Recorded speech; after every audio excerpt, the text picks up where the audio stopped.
చేసుకుందాం. పిల్లపల్లోకం మా కన్న తండ్రి పాటలు చెప్పే నాకు మంచి జ్ఞానాన్ని వినేవారికి గ్రహించుకునే మంచి మనసును మరి యేసుక్రీస్తునామమున అడిగి వేడుకుంటున్నాం తండ్రి. ఆమేన్.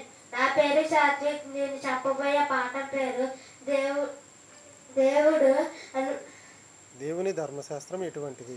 దేవుని ధర్మశాస్త్రం ఎటువంటిది?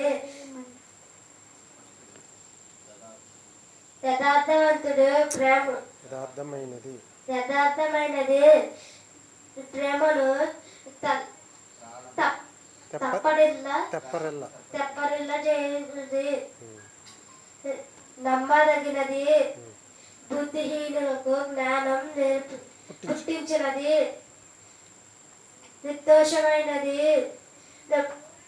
హృదయమును సంతోషం పరిచినది, నిర్మలమైనది, కన్నుకు వెలుగునిచ్చినది, సత్యమైనది, న్యాయమైనది. Very good.